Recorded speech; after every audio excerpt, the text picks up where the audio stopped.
it's Abby. This video is going to be focusing on a few poses you can do to help your upper back, especially great if you have headaches. We're going to do threading the needle and Sphinx pose. We'll also do child's pose and plank pose to kind of counteract those poses. And if you need blocks, maybe a strap, pillows, go ahead and get them and let's get started.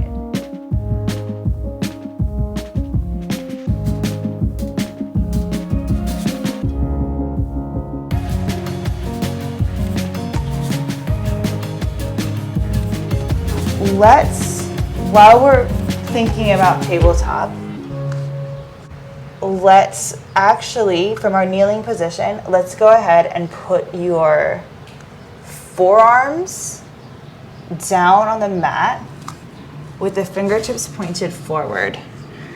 Okay, so I'm kneeling on the mat. My knees are under my hips. My feet are just kind of hanging out. They're relaxed. They're not doing much. My elbows are underneath my shoulders. My forearms with the fingertips pointed forward, palms face down on the mat, pointed forward. All right, so from here, I'm gonna slide my left arm behind my right elbow. And I'm gonna take my left ear down to the mat and do thread the needle. If I want, I can walk my hand forward for space. There's not really space in my right of the mat right here. Or you can inhale, raise your right hand up, and now rotate the right shoulder and take the back of your right hand to graze your low back. Walk your right hand towards your left hip. And from here, inhale and pull your right shoulder back to open your chest. Your left ear is still on the mat. Your left hand is still on the mat, but your right hand is behind your back, hanging out near your left hip, and you're pulling that right shoulder open, pulling the right shoulder back to open your chest. Go as far as you feel comfortable. So maybe you don't really feel comfortable raising your hand up off the mat. You can still feel on the mat, so the forearm on the mat, and maybe just elbow and just do a little twist. Take your right shoulder back with your right hand still connected to the mat. Again, go with what feels comfortable. Find your edge.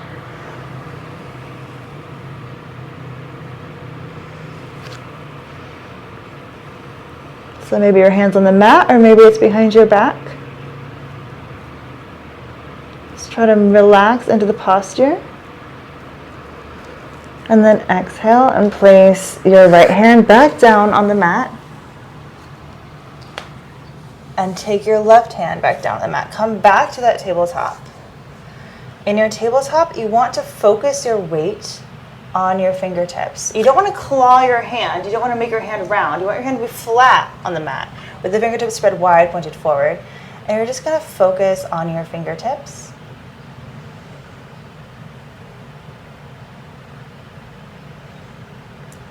And stay tuned for another video. I have stuff to do if this hurts in your hands.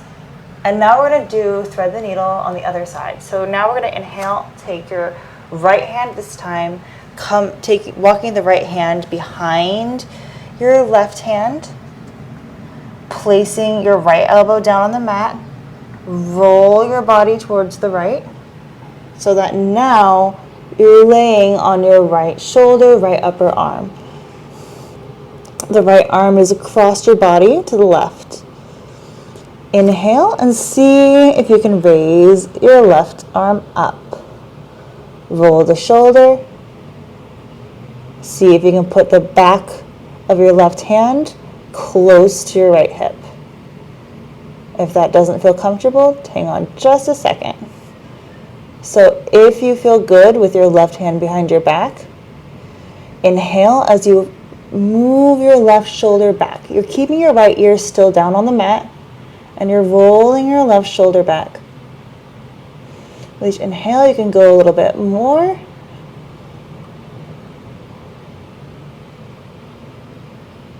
Try to equally distribute your weight between your two knees and your arm that's on the mat.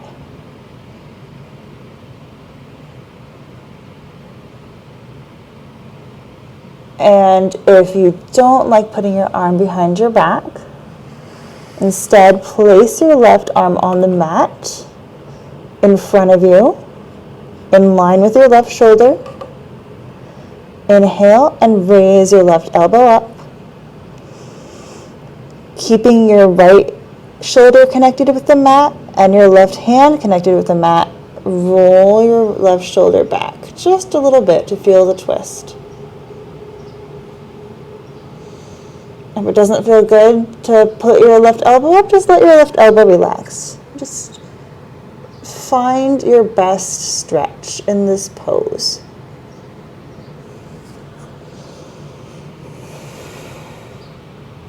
You might notice that different sides of your body feel differently.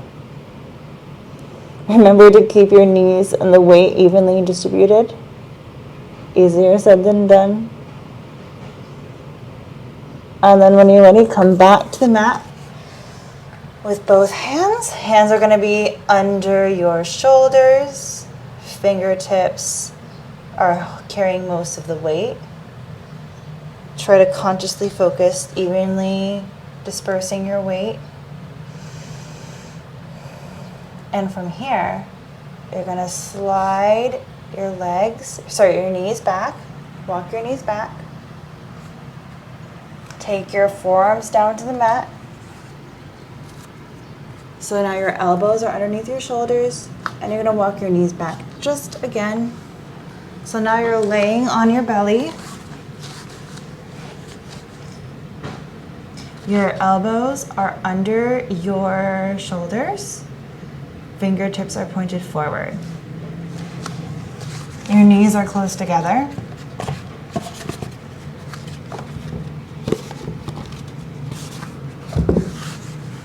Sorry, your feet are close together.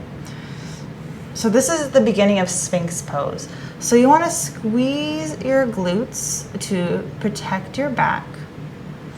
Inhale and look up with your head. Take your shoulders and roll them back. So this is really subtle, you can't see it. So you're just acting like you want to open your chest. So just pull your shoulders back and look up.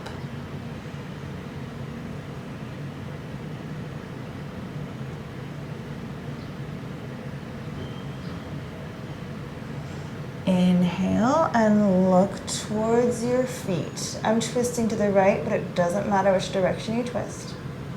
Squeezing your butt to protect your back.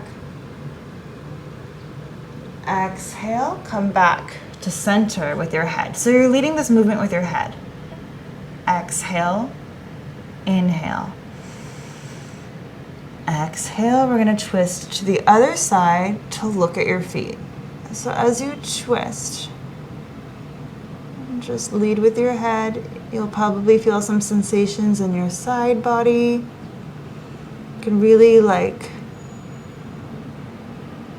get your shoulders in on the action. Make this twist feel comfortable for you. Coming back to center as you inhale. Let's, on your own breath, do some twisting from side to side. So you can make it more deep or you can do slower. Just really enjoy feeling your side body. So you're moving your head and your shoulders to get them long stretches. Inhale, exhale, twist. Inhale, center. Exhale, twist. Making sure that you keep your chest open, head up.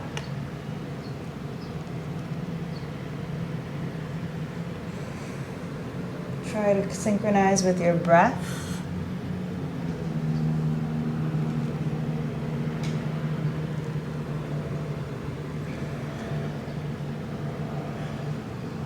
And then when you're ready, come back to center. So from here, we are going to bring your knees, scooch up with your knees. And we're going to drop into a balasana or child's pose. So widen your knees if you like, or keep your knees close together. Just explore what feels more comfortable for you. I like mine wider, but everyone has a different body. Bring your butt to your heels, your belly over your thighs. And exhale as you fall forward. And remember, you might have some more space in your child's pose. You might be using a block. I put a block under my forehead. Sometimes that feels better for me. Sometimes I'll even put a pillow between my butt and my calves. So just take your time finding what feels best for you.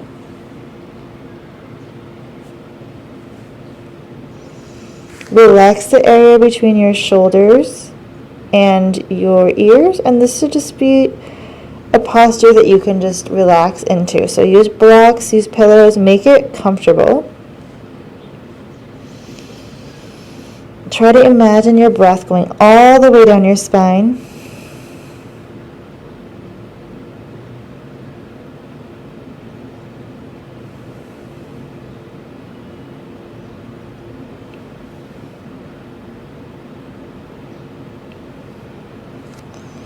And then let's come back up, placing your hands under your shoulders in a kneeling position. You're in tabletop again, pushing on your fingertips, keeping your hands flat on the mat, evenly dispersing the weight between all 4 points of contact.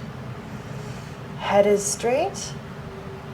You might find with your nystagmus null point, you need to lean more one way or the other to get that straight, even weight dispersal. And from here, you're going to tuck your toes. So walk first one leg back and the other leg back and come into plank. So your fingers are spread wide, they're pointed forward. Push away from the mat with your hands. Keep your pelvis away from the mat and keep your head in an even line with your spine. So this is a really great core work pose.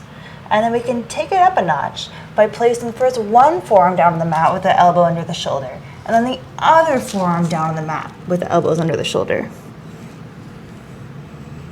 And then you can slide down on your belly for some more Sphinx pose. You can add the twists if you like. So remembering to squeeze your butt to protect your lower back.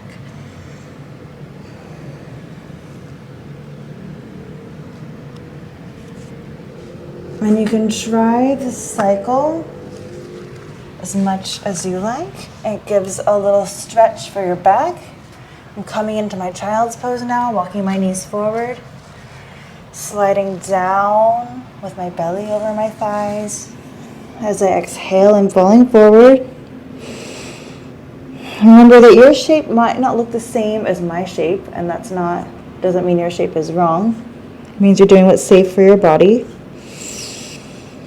And I'm going to float forward, walking my hands under my shoulders, fingertips spread wide, pointed forward, walking my legs back, coming into my plank pose, pushing the mat away from me with my hands, fingertips pointed forward, toes under my hips, pushing the pelvis away from the mat, keeping my head in line with my spine. As I exhale, bring down first one forearm with the elbow under the shoulder, fingertips pointed forward, then the other forearm, adjust as needed. If you want, you can come back up into high plank, and then exhale back down to low plank before making your way into your Sphinx pose. Letting your pelvis rest on the mat, fingertips pointed forward, squeezing your butt to protect your lower back, twisting from side to side, and finally ending in a child's pose or balasana.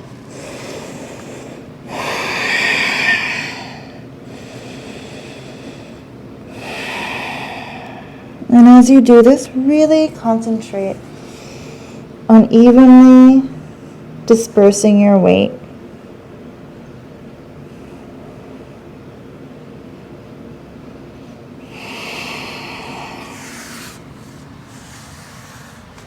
And when you're ready, you can come up